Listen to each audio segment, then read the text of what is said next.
बढ़ते आगे, नोएडा में सॉफ्टवेयर इंजीनियर मौत मामले में एसआईटी ने अपनी जांच तेज कर दी है। बुधवार को एसआईटी ने घटनास्थल का दौरा किया और ताकि हादसे का रिक्रिएशन कर यह पता लगाया जा सके कि हादसे के वक्त क्या हुआ होगा।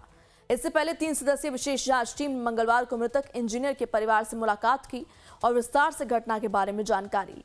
बता दें कि जिस बिल्डर ने लेआउट बदलकर कंस्ट्रक्शन करने के लिए जमीन खरीदी थी, उसका नाम विज टाउन है और ये अर्थम के नाम से प्रोजेक्ट ला रहा था। उसके ऑफिस के अंदर लाइफ टाइम्स की टीम पहुंची और जायजा लिया। मौके पर मौजूद कर्मचारियों का कहना था कि अधिकारी लोग काफी दिनों से ऑफिस आते ही नहीं हैं। आपको बता दें कि अर्थम के नाम से ये प्रोजेक्ट आना था, लेकिन लेआउट बदलने की वजह से नोएडा अथॉरिटी ने इसके कंस्ट्रक्शन पर रोक लगा दी थी। लाइफ टाइम्स इस समय आपको उसी जगह पर लेके आया है जिस बिल्डर की जिम्मेदारी थी कंस्ट्रक्शन को करने का, लेकिन उसने बेसमेंट बना के छोड़ दिया था। ये ऑफिस के अंदर हम हैं, देख सकते हैं। अर्थम के नाम से ये जो प्रोजेक्ट है वो आना था और जाहिर है यहाँ पे कोई आता नहीं है अब। नहीं सर, यहाँ पे फिलहाल कोई नहीं आ रहा है कई दिन से, और ये काम बंद पड़ा हमारा। तो कुछ कभी कभी जैसे कि कोई आता है जिसने अपना जैसे कुछ इन्वेस्ट जो भी किया है वो लोग आते हैं, और इसके बारे में वैसे कोई हमें कोई जानकारी नहीं है क्योंकि हम लोग सफाई वाले हैं इसकी। अच्छा, मतलब आप देख रेख करने के लिए यहाँ लगाया गया है। हाँ। ये पूरा मैं ऑफिस आपको दिखा रहा हूँ घूम घूम के।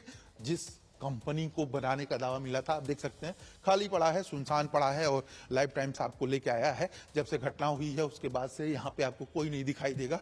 हम यहाँ पे कोशिश भी कर रहे हैं, हालांकि इसका जो मालिक है वो गिरफ्तार हो चुका है।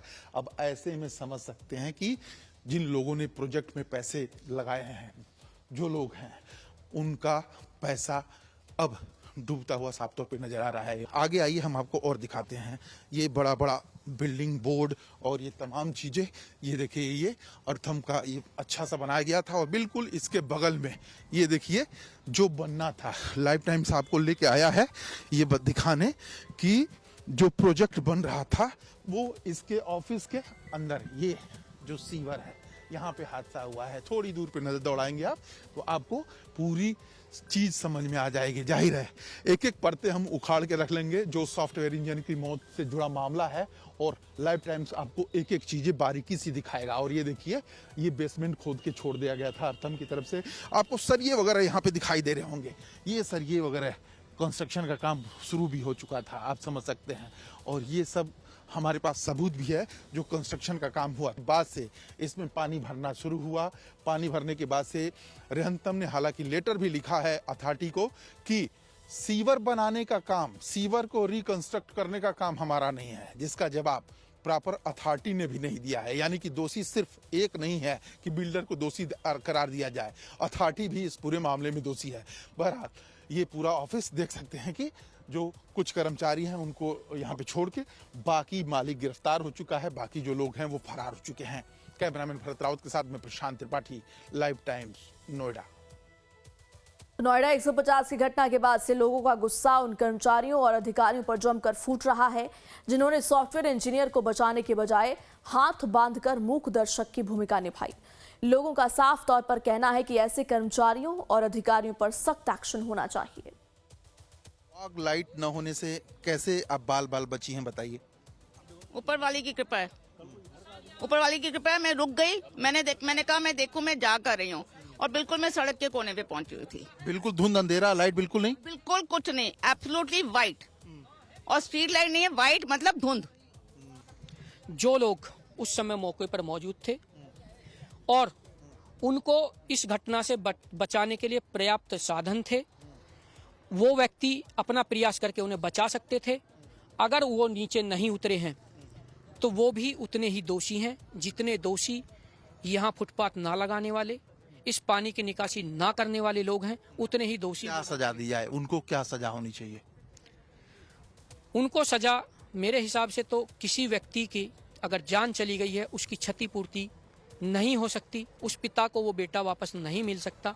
लेकिन फिर भी मैं चाहूँगा कि इतनी कठोर सजा मिले कि वो एक नोएडा के लिए ही नहीं पूरे उत्तर प्रदेश के लिए नजीर साबित हो। जिंदगी भर नौकरी मिलनी ही नहीं चाहिए, ये आप समझ लीजिए। मैं तो अगर सरकार तक आवाज़ पहुँचे तो जितने पुलिस प्रशासन के या एनडीआरएफ के थे, इनको फ्लिपकार्ट में भर्ती कराया जाए और फ्लिपकार्ट वाले को इसमें एनडीआरएफ में भर्ती कराया जाए। क्या कर रहे थे ये लोग? प्रशासन भी तो कूद सकता था। ये एक का एक हाथ पकड़ के अगर चाहते तो उस लड़के को यहाँ से बचा लेते, पर कोई नहीं आया सामने। वो 27 साल का युवराज चला गया, अकेला इकलौता लड़का था। 500 मीटर नहीं 300 मीटर होगा उसका घर। नोएडा सेक्टर 150 में बिल्डर साइट इंजीनियर की मौत के मामले में रोज नए नए खुलासे हो रहे हैं। जिस जमीन पर हादसा हुआ है, लाइफ टाइम्स उसकी पोल खोलने जा रही है। हमारी एक्सक्लूसिव पड़ताल में पता चला है कि डेथ जोन के नाम से मशहूर हो चुका ये प्लॉट सबसे पहले 7 जुलाई 2014 में लोटस ग्रीन बिल्डर अलॉटमेंट हुआ था। फिर इस प्लॉट को स्पोर्ट्स सिटी के नाम पर अलॉट किया गया। आरोप है कि जिस जमीन का इस्तेमाल खेलों के बुनियादी ढांचे के लिए होना था, उसे लोटस बिल्डर कंपनी ने अलग अलग लोगों को बेच दिया। ये मामला सिर्फ नियमों के उल्लंघन का नहीं, बल्कि बड़े स्तर पर वित्तीय गड़बड़ी का भी संकेत देता है। इसी वजह से अब इस प्रकरण में सीबीआई और ईडी भी जांच की जा रही है। दरअसल लगभग 3000 करोड़ रुपए की गड़बड़ी का मामला सामने आया है। बता दें कि Lotus Greens Construction private Limited और विस्टाउन प्लानर्स के खिलाफ एफआईआर दर्ज की गई थी। बता दें कि विस्टाउन ने 2020 में लोटस ग्रीन्स से प्रॉपर्टी खरीदी थी। अर्थम नाम का commercial project Vistown construction private limited ने 2020 में शुरू किया था। अर्थम प्रोजेक्ट एक कमर्शियल हब था। इसे शॉपिंग कॉम्प्लेक्स के तौर पर बनाया जा रहा था। नोएडा अथॉरिटी की 201वीं बोर्ड मीटिंग के बाद ओसी यानी ऑक्यूपेंसी सर्टिफिकेट और सीसी यानी कमेंसमेंट सर्टिफिकेट के सिलसिले में कंस्ट्रक्शन पर रोक लगा दी गई थी। मतलब साफ था कि विस्टाउन साइट के लेआउट प्लान को बदल नहीं सकता था। विस्टाउन ने बाद में अथॉरिटी को लिखकर प्लान बदलने की इजाजत मांगी, लेकिन कोई इजाजत नहीं मिली। इस वजह से साइट वैसी ही रही जैसी थी और 2020 से इसके स्ट्रक्चर में कोई बदलाव नहीं हुआ।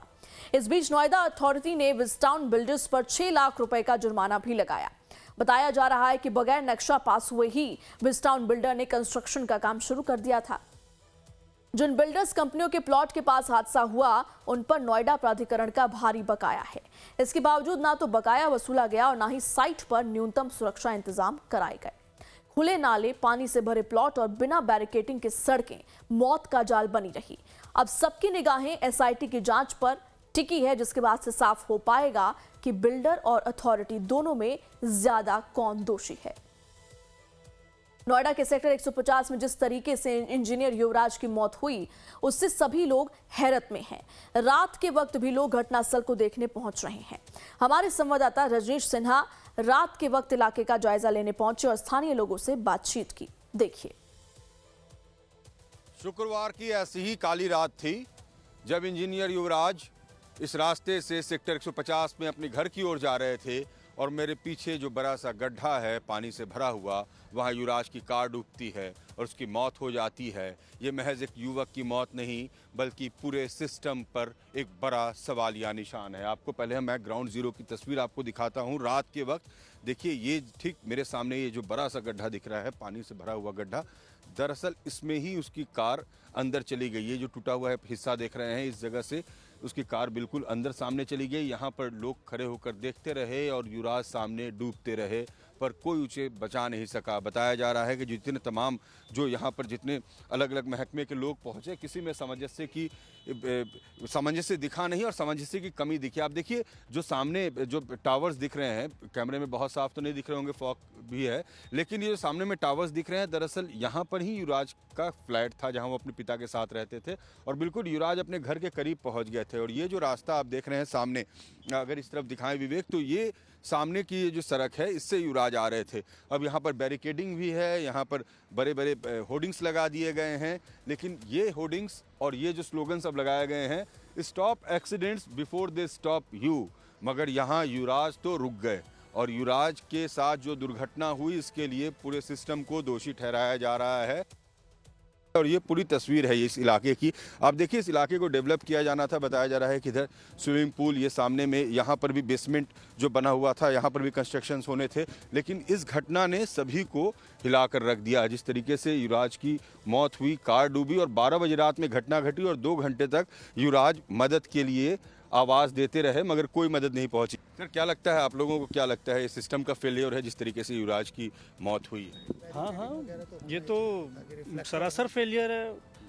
ये फेलियर नहीं, ये तो अपराध है मेरे हिसाब से। क्राइम है, crime against humanity, crime against general public. Honest tax paying public. जहाँ पर इस तरह से वाटर लेडन एरिया, जहाँ पर ऐसे हादसे हो सकते हैं, आप चल रहे हैं रोड के दोनों तरफ गड्ढे हैं अच्छी पॉश लोकेशंस में, इससे बड़ी पॉश लोकेशंस नोएडा में और क्या हो सकती है? Express way 150।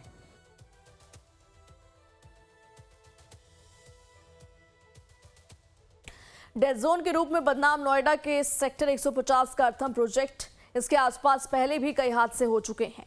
इंजीनियर युवराज मेहता की दर्दनाक मौत ने एक बार फिर से इसे सुर्खियों में ला दिया है। लाइफ टाइम्स की खास पड़ताल में जो सच सामने आया वो हैरान करने वाला है। कुछ दिनों पहले ट्रक चालक गुरमीत भी अर्थम प्रोजेक्ट के डेथ जोन का शिकार हो गया था। गुरमीत किस्मत वाला था कि उसकी जान बच गई। सुनिए डेथ जोन की खौफनाक कहानी खुद पीड़ित गुरमीत की जुबानी।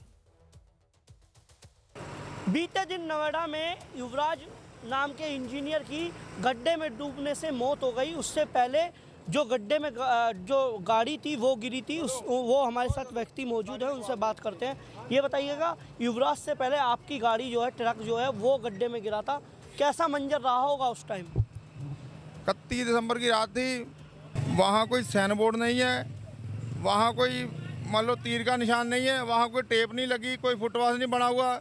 अगर कोई निशान होगा तभी आदमी को पता चलेगा ना। तो जैसे हमारी गाड़ी उसके ऊपर लट गई तो हमने सोचा कि किसी द्वार में गाड़ी लगी, हम कोई आदमी ना नीचे आ गया। हम उतर के देखने लगे नीचे, तो आगे वाले टायर गाड़ी के फ्री थे। जैसे मैंने पाँव रखा तो टायर घूम गया, मैं सीधा नीचे गया तो मेरे इतना पानी था। हमारी गाड़ी जो आज लोड हो रही है, कल लोड हो रही थी नोएडा ही, लेकिन हमें डर लगता है नोएडा जाने के लिए। नोएडा जाने के लिए आपको डर लगता है। प्रशासन की आप गुहार लगा रहे होंगे, आप पानी में थे, 6 से 7 फुट पानी में आप थे, किस तरीके की गुहार लगा रहे थे? प्रशासन का क्या रवैया था? वो तो यही कह रहे थे कि हम निकालते हैं। आदमी इकट्ठे हुए रस्सा फेंक रहे थे नीचे, रस्से के साथ निकल नहीं हो पा रहा था, तो और टायर सुनते कर रस्से के साथ नहीं निकल पा रहा था। फिर हमने उनको बोला कि उस्ताद जी पैसे दे देंगे, हम अपने JCB मंगवा लो। तो उन्होंने बोला कि JCB देखते हैं अगर मिल जाए तो। लेकिन जहाँ पुलिस वाले बोले कि CD ले आए, मैंने बोला CD ले आओ। फिर वो CD लेके आए तो मैं CD के साथ ऊपर आया।